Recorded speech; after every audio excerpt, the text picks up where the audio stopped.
early morning, Saturday morning, everyone. Welcome to the City of Healing, where the city resides within. This is your sister, Sinette and Tara Angela. I hope that everyone is having a beautiful morning so far. Very early morning. Wanted to come forth and just do a brief share. Um, Perhaps, again, still talking about some books that I read throughout the week or read on throughout the week. Um, Three of the books that I did read on this weekend were one by Dr. Lily Africa, and two of them were about micro, micro, micro, microbiomes, microbiomes, and I'll share those books. I I misplaced Dr. Layla Africa's book. Most books, as I mentioned before, I like to have present, but I am now starting to purchase more Audibles and Kindle books because it takes up less space. So even though I still can't seem to get away from the physical books, but we'll see where that goes. Anyway, I wanted to talk about the microbiome. And when I first started this channel, and even when I first started to get into nutrition, I always had this intuitive or intuition that the healing within ourselves is within ourselves, and it's up to us to do. So that is why I say within, because it's a perception, and our bodies were gifted with a lot of things that we don't acknowledge or pay attention to or understand that we can use to continue our good health and to help heal ourselves as well, even though I'm not saying that doctors and holistic healers and et cetera, can't help us along the way. Of course they can, but our own perception and our own healing mechanisms are the key. So I wanted to talk about, the microbiome. And micro, let's kind of dissect that word. And I'm going to go, like I said, most my videos aren't scripted, so I'm going to see where this goes. I have an idea of what I wanted to talk about. But the microbiome is kind of like a little army within ourselves. And let's dissect the word. Micro means small, biome means life. So there is life outside of our physical bodies, our physical cells that we most of the time don't even really pay much attention to. There's the spiritual life, there's microbiomes, there's life that we haven't even heard of yet. Some things that they're kind of trying to acknowledge now, as in UFOs, etc. But just talking about the microbiome within ourselves. And as I mentioned before, I studied biology in college. That's one of my degrees, is biology. And I studied and looked under microscopes at different microbes, different type of little life that goes on, and it's very, very fascinating. I shared before how I looked under the microscope and did not recognize or see viruses underneath the microscope, but bacteria, wow. They are kind of very fascinating. It's truly a life of its own. And we are actually more germs or microbes than we are cells, even though our actual cells, are heavier than microbes, especially our red blood cells. That's why we acknowledge them more. But we are more germs than actual cells, if you'll stop and think about that for a minute. And we have, germs on our skin, lots of germs. If you actually took a microscope or scraped some of your skin and put it underneath the microscope, you will probably be kind of, as my kids say, irked out. Different parts of our skin have different types of microbes. If you kind of swabbed our nose, it will have a different type of microorganisms, and in our mouths, different organs have different types of microorganisms that we don't even know about. Different parts of our body, inside and out, are different types of small life that we don't even acknowledge or understand that exist. When we are born, unfortunately now more babies are being born by cesarean.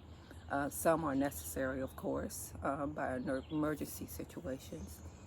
But some are elective. And unfortunately, when we do that, studies have shown that it cuts off some of the microbes, the healthy uh, microbes, to sustain a healthy immune system as we age, unfortunately.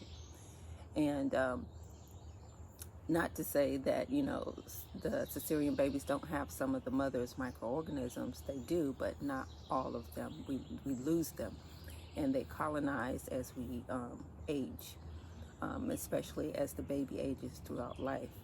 And sometimes they say some people swab the mother's vagina and put it on the within the baby, but sometimes that has its downfalls as well. But as the baby passes through the vaginal walls, it picks up some of the mother's microbes so that it can sustain a healthy immune system. And when we were born by cesarean, it kind of kills some of those microbes, and we acknowledge or attract some of the other microbes that are not as healthy when we come into contact as babies with the surgical instruments, the nurses, the doctors, or whatever's in the surgical room when we have the cesarean. And those aren't necessarily the healthy or the foreign microorganisms that the baby's body is used to, and can wreak havoc as we age. And as we age, we, in some instances, develop what we call autoimmune disease. And those various autoimmune diseases such as multiple sclerosis, diabetes, asthma, Addison's disease. I can go on and on and on. But what really those diseases are about is inflammation. We are an inflamed society due to the lack of healthy microbes in our body. And why is there so much of a lack of microbes in our body is because sterile land cannot produce fruit. I mean, in other words, if you used to farming, if you know about farming, in the dirt, and as I shared before, our gut is like the earth, the land. It fuels the rest of our body. And just like the earth likes to be filled with microorganisms, but if you have a sterile land, you can't grow anything. So just like, in our bodies, we can't grow anything without healthy microorganisms, and we need those microorganisms in our body to help fight off disease. It's one purpose of them, and to keep us not as inflamed and healthy. And that's where I want to kind of take this towards, is us being an inflamed society. And there's several reasons right now as we go through this situation that we have with certain microorganisms. We are using a lot of hand sanitizer and spraying a lot of Lysol and thinking that is the way to go. And of course it kills some of those bad bacteria and viruses, but it also kills off the good as well. So we need to keep that in mind. We can't be a sterile society. As my guess, not even a theory hypothesis, because I haven't done the research on it. My guess is that we need to learn how to improve our health and learn how to live with the various microbes in this world. I mean, because we're not going to get rid of them. Of course, they won't be able to thrive, but on some people, as we see, they are going to be able to thrive and conquer, our bodies, and allow us to become a very, very inflamed and sick society because we can't ward off disease because of our efforts to get rid of all the bacteria, when indeed we do need the healthy bacteria in our body. I'm going to share some of the books. Well, like I said, Dr. Layla Africa's book, that's a physical book. I didn't bring that out. I'm not going to go looking for it. Two of the books that I read finished on Audible were The Human Superorganism by Dr. Rodney Distress. I finished that book and probably listened to it again. And another book that I read or finished, which I really enjoyed this one as well, is Oh, sorry about that. The Brain Maker by Dr. David Perlmutter. Both of these books were very good resources, and I've read other books on microorganisms as well. But those are two of the books that I read through this week. And basically, as I mentioned before, they talked about the history of microbes and about, children, how they are delivered. And vaginal delivery is the best, and being breastfed is the best because it has the healthy bacteria to help nourish and create a healthy immune system for the body. And there's so much to be said about it. I won't even be able to mention it in this video, but I did want to talk about some of the healthy bacteria, some of the foods that we can incorporate, and I'll start with some of the healthy bacteria. Lactobacillus acidophilus, I'm sorry. Most of us are very familiar with yogurt and kefir. What else? The lactobacillus bacterium, which is very prevalent to increase or help us boost our immune system. And that's one of the microbes that's missing when we go through the cesarean births or not taking care of our immune system. Another one is bifidolongum, which is one of the microbes that's lacking with these diseases of the brain, such as anxiety, Parkinson's, Alzheimer's, dementia. That's one of the ones that's really missing. And some studies have shown that it helps improve these neurological or brain conditions. Another one is so many. Lactobacillus brevis is the one that needs to be replaced when we are on a lot of antibiotics. That helps get rid of or destroy or kill a lot of our healthy bacteria in our gut. I can go on and on and on. The list goes on and on of all the healthy bacteria that we need inside of our body. And as I mentioned, there's different type of microbes that are healthy and not healthy in different organs of our body, such as the lungs, the gut, the small intestines, the large intestines, the liver, different inside of our ears, our nose, that is needed in order to help us improve our immune or help us fight off the bad bacteria. There are bacteria in our body that kills or wards off different types of viruses and bacteria that are not wanted or can wreak havoc and cause disease in our body because they have that cilia to catch them and destroy them. It's sort of like bacteria are our military. And viruses live in our body, as we know, or as a reminder that viruses do live in our body, such as herpes and shingles, because we were exposed to it or got the immunization for it, so it's inside of our body. So when we're under a lot of stress, they present themselves as shingles, or you get this bump or something on your face, on your lip, that they classify as herpes. And as I mentioned, under a lot of stress, such as death or too much stress, shingles appear.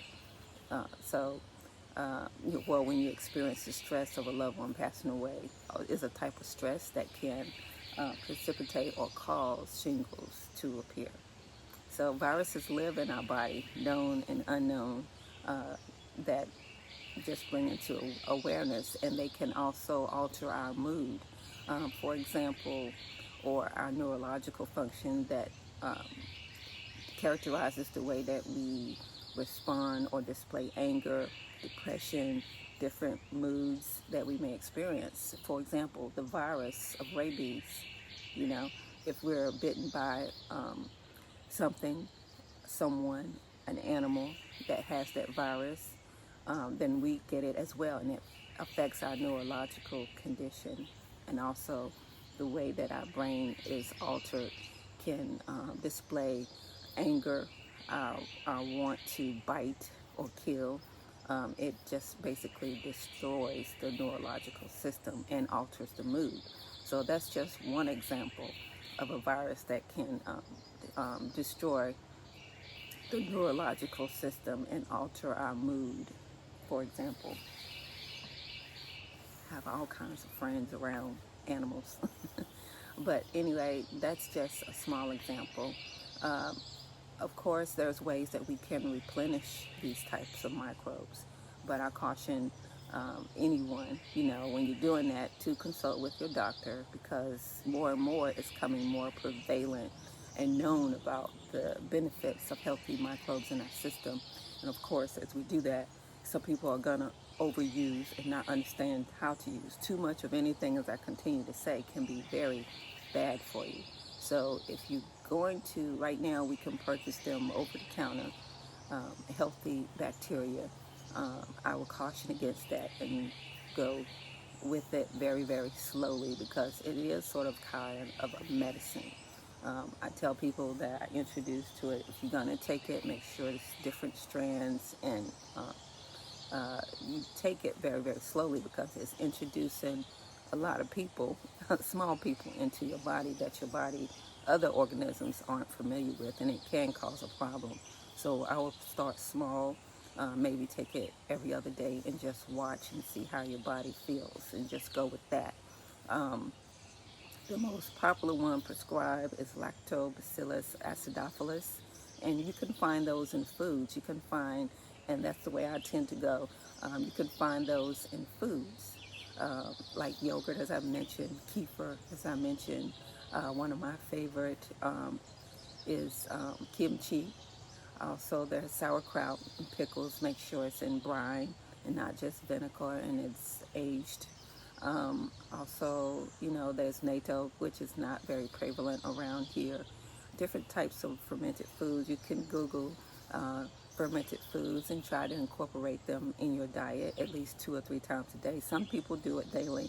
I do not, but I definitely include it 3 or 4 times in the week within my diet. More, because we need that. That's the way that we should basically consume probiotics. And there's also prebiotics, which basically fertilizes or helps bud our microbes that we do have in our body.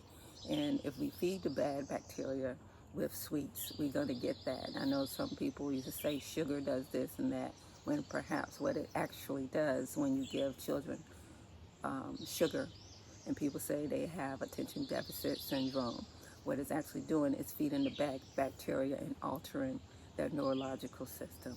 I believe that's facts, but I'm just introducing it as a thought, something to really think about. But you have to feed it with microbes with prebiotics, such as what's really good is dandelion greens is excellent for that. Also kale, onions, garlic. So those feed the earth and makes it flourish with good microbes to help boost our immune system. There's so many benefits of having healthy bacteria in our body. I just wanted to just touch on some. If you haven't heard about it, you have the opportunity to research it. Go to the library, get books on it, buy books on it, get Audibles and Kindles, and just really study on it and see for yourself how much research is being done on it, how much we do need the healthy bacteria in our bodies to help us boost our immune system, and how we don't really need to be too much of a sterile society, because sterile fruit cannot produce any fruit. Sterile land cannot produce any fruit. And we need to build up the military, the army in our bodies to help fight off disease. And this is another way to do that, is to introduce healthy microbes back into our system, because we indeed have destroyed our bodies, not only by the foods that we eat, but not getting out into nature. All the plastic that's in the society, the BPA is destroying our microbes in our system. The foods that the Western society introduced us to has caused us to be an inflamed society. We don't have the necessary armor to help protect us from this outside world. The city within. We do have a city within, and if you research it just like I suggested, you will definitely see the benefits of that. Anyway, thanks for visiting the city, and hope this was helpful. Encourage you to further research it. I'll be coming back again because I'm sure I missed a lot of stuff that I wanted to talk about. One thing I also want to mention, which I got here to mention, my kids don't do probiotics or know about it, but what I can get my daughter to do is eat yogurt. She does do that. Try to make sure it doesn't have too much sugar in it. But lactobacillus acidophilus is such a miracle type of microbe that it kind of kills the bad benefits of milk, turns it into something magical, as well as the sugar. And my son, he won't eat yogurt, but he will consume apple cider vinegar with some water. But make sure whatever type of vinegar that you're going to take for your body as a probiotic, that it says with the mother. This is one that I've introduced a lot of people to, as well as giving them the book. I've lost this book several times. Well, I've given it away several times, but I've had this book for a long time. It says 2014, but I've had it even longer than that because I probably gave it away and lost it, or nobody's ever returned it or whatever. But anyway, just some things to think about. Anyway, hope that you'll have a beautiful rest of your Saturday. Take care.